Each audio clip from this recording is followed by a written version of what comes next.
Hey y'all, welcome to Back Porch Cooking and Reminiscing. And today we're making some real southern comfort food. Pinto beans, hot cornbread, fried potatoes, just the way Grandma used to make them. This is an old-fashioned country meal that's simple, affordable, and full of flavor. So if you love southern cooking, you're going to want to stick around and see how this comes together. So let's get started. The first thing that you've got to do is that you have to do what's called look your beans. And basically, what that means is you're going to pour you some out like this. And we're using a pound package of beans. So you're going to just pour you out a few to start with. And you're going to just look through them and you're looking for any bad beans or um, now, my grandmother always threw away any half beans or any beans that were split. So we're going to take those out. I'm not sure that you have to, but the reason why you want to look your beans is because even though these things may have been cleaned, you're going to find that you've got some bad beans and you may even find some rocks in with them. So you always want to look those beans first.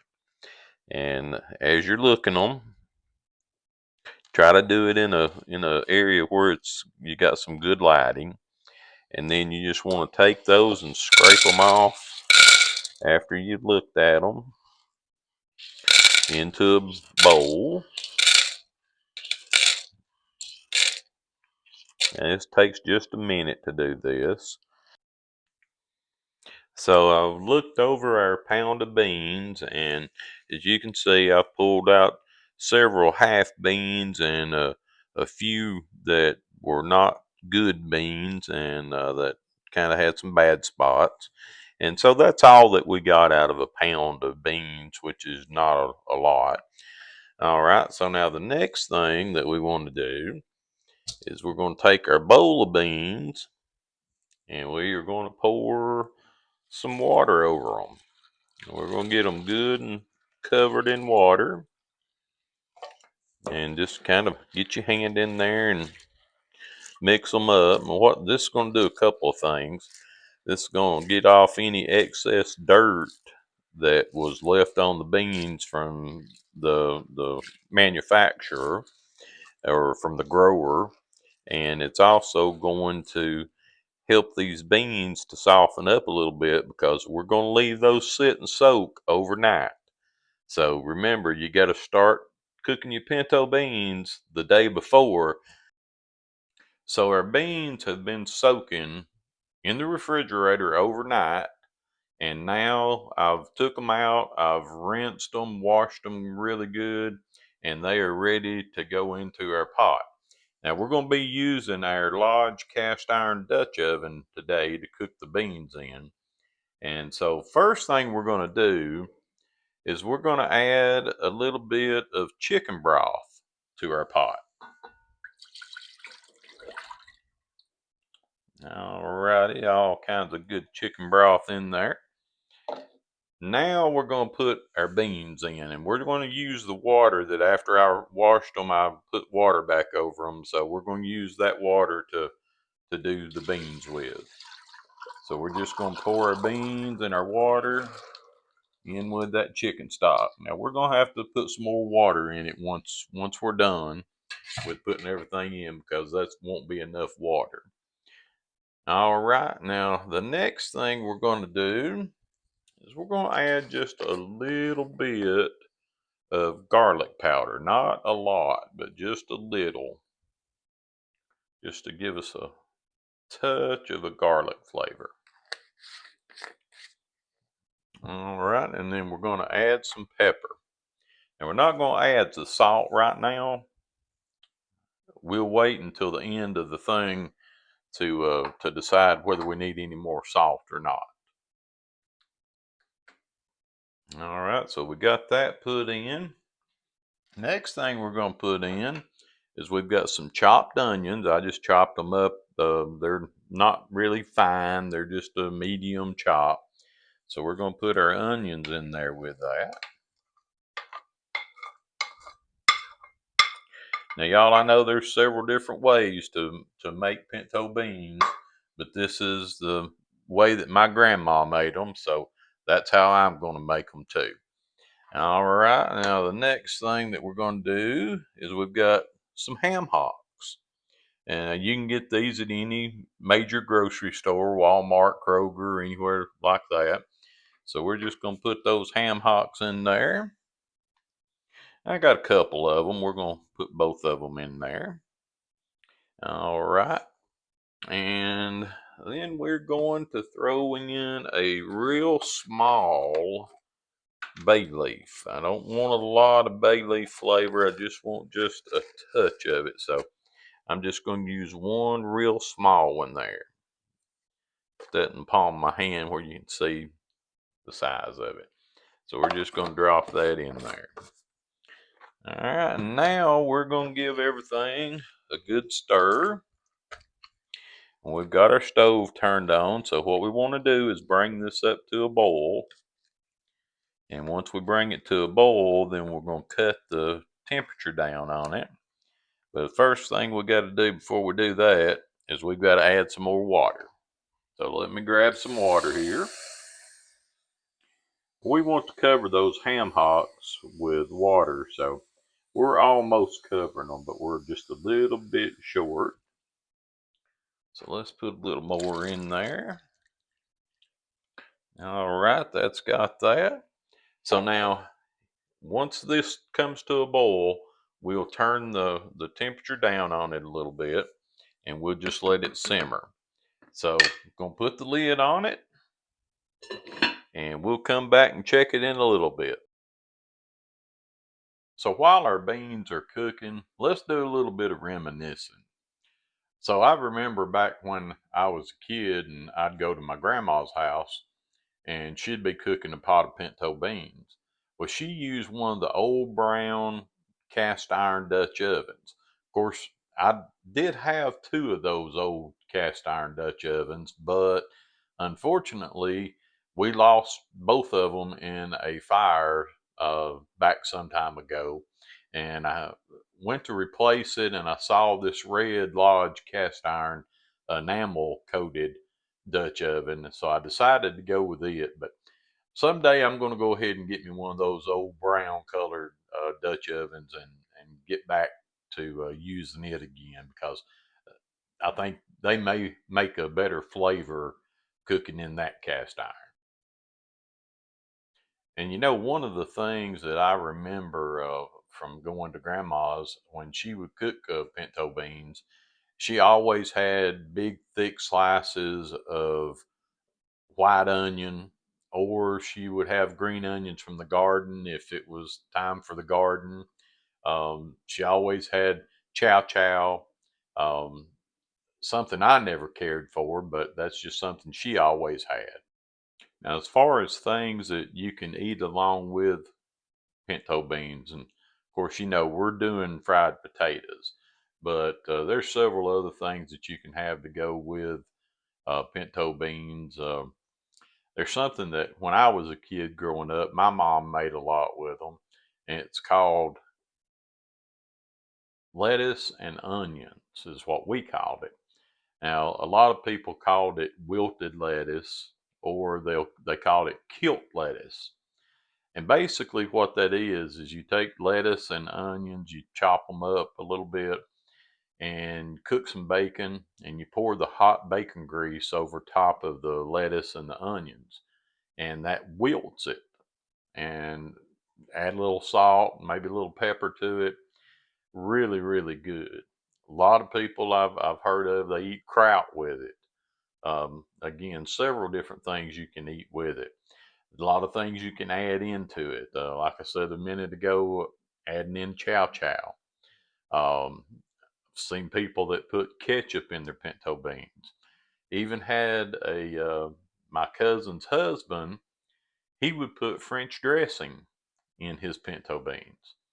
So a lot of different ways you can do it. Now, when my mom made pinto beans, was at the time when I was younger, wasn't one of my favorite meals, but I knew that when she made the pinto beans, that she was going to put those beans up after we had ate on them for a day or two, and then she would make chili out of them.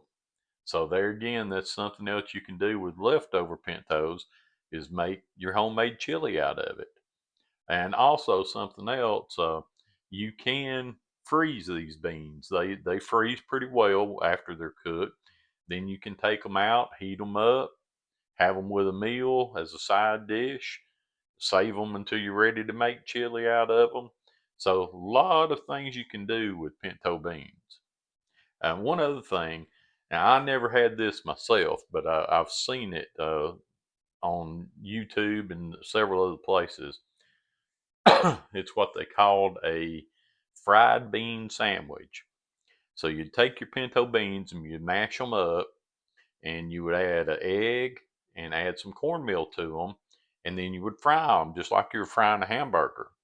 Then once they were fried, take them out, put them on bread or put them on a bun, put some big slice of onion on it and some mustard, and you eat it like a hamburger. As I said, I've never done that, but it is something that people used to do back in the old days. So our beans have come to a boil. I've cut them down. Right now, I've got them sitting on about a 4, and we're going to just let those just do a low boil like what they're doing right now. We're going to come back every now and then and give them a good stir. And now these beans are going to have to cook for probably about 3 hours, maybe even a little longer. Just, we got to cook them till they get good and tender. And so that's where we're at right now. And we're going to leave them alone and just let them slow boil. All right, y'all. So these have been cooking for about 3 hours and they are done. And I have taken the ham hocks out and deboned them and took the fat out of them and put the meat back into the pot. But they're very soupy right now, which that's actually how I like mine because I like for the cornbread to soak up all that juice. So, but something you can do if you want to thicken them, take you a few of the beans out in a bowl or on a plate and then just mash them up, mix them in with a little bit of the bean juice and stir them up real good and then put them back in. And that'll kind of help to thicken your bean juice if you don't want it this soupy. But again, my opinion is this soupy is the way you want it. Now I have tasted it and it is just liking a little bit of salt. So we're going to put a little bit of salt in there. And again, you're doing salt taste. So what my taste is on salt may not be what yours is. So you just do it the way you need to do it. And we're going to give it another taste test here and we're going to see if that's enough salt. And we'll get some beans and some meat. Give it a little blow.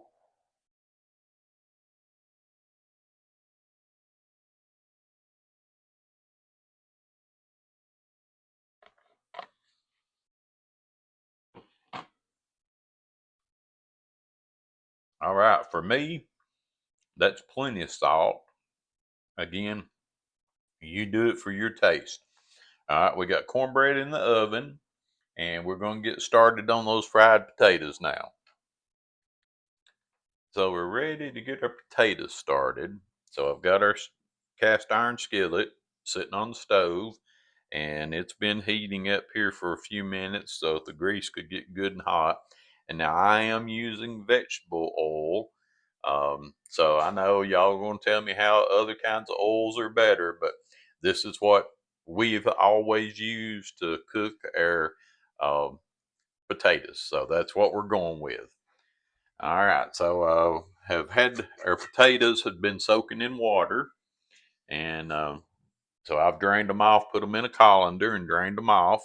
So now we're ready to pour them into our skillet.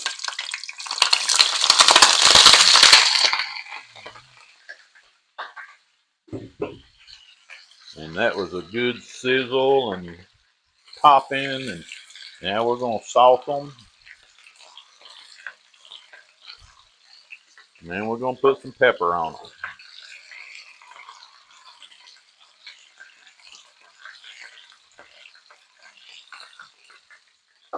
All right.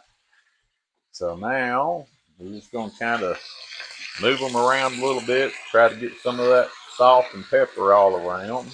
They do make a lot of racket when they're frying, but that's a good noise if you do want to hear.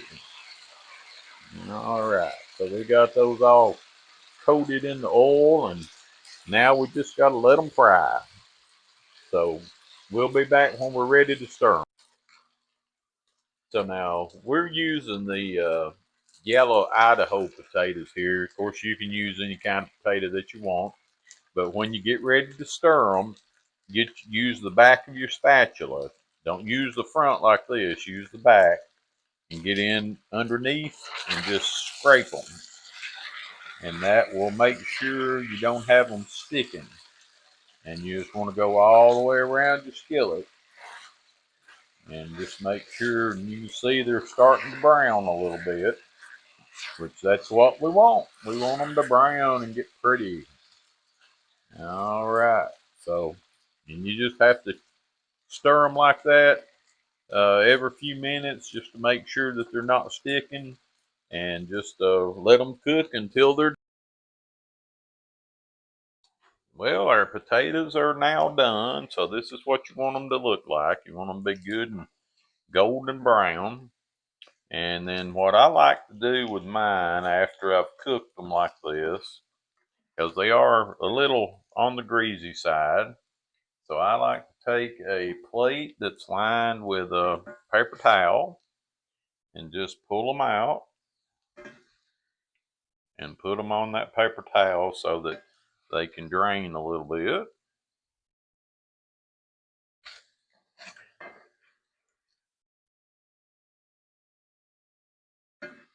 Those are beautiful. And I tasted one, they had plenty of salt on them, so that's one thing you do always want to do is just taste them, make sure that they've got enough salt so that if you do need to add some more, add it before you take them out of the pan. One more left that doesn't want to come out of there. All right, we're going to do the flip method here. All right, got him out. All right, so there's our potatoes. They are just beautiful. And now let's get our. There's our beautiful cornbread. Amazing looking potatoes. We've got our beans over there in the cast iron Dutch oven. So we're ready to put together a plate. And we're ready to get us some beans in here. Let's turn the camera up a little bit where you can see the beans there. And again, these look and smell delicious. Got a lot of meat in there. Get me some extra juice.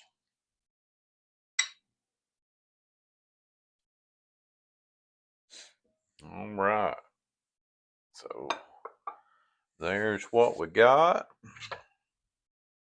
And like I say, as you can see, there's some good meat in there from that. Um,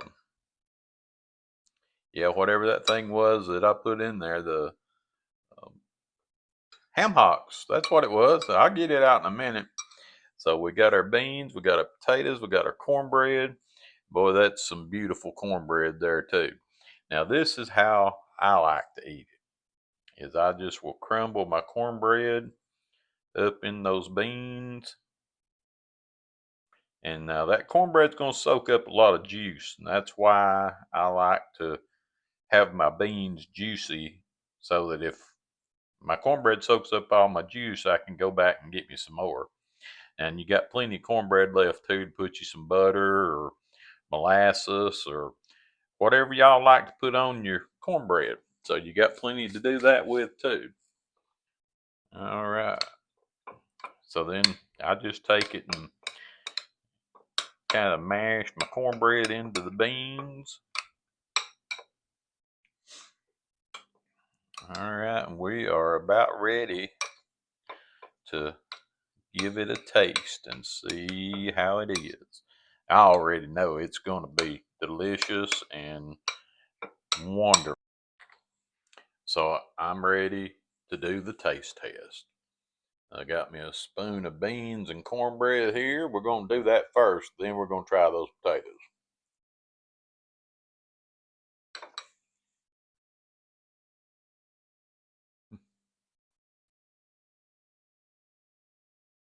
Guys, that is so good. That's comfort food taken to the next level. Beans and the cornbread. Let's give the potatoes a try now. And there's a few potatoes on there. Hopefully they've cooled down enough I don't burn my sensitive mouth. So let's give them a try.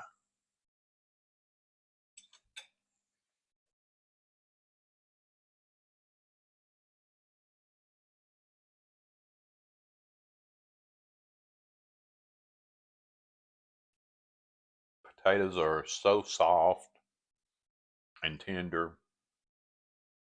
They've got a little bit of a crunch to them from where we let them brown really good. This is an awesome meal right here. You don't need anything else to go with it. Pinto beans, cornbread, fried potatoes. What else could you want? Y'all, you need to make this for your family. Share this recipe with your friends. And as I tell you all the time, they're going to love you for it. So fix it. Do it on a Saturday or Sunday when you don't have to go to work, because it does take a little while to make it. And lastly, if you haven't already, remember, hit that like, subscribe, and share this with your friends. Thanks for watching. Hope y'all enjoy this recipe. I enjoyed making it for you. See you next time.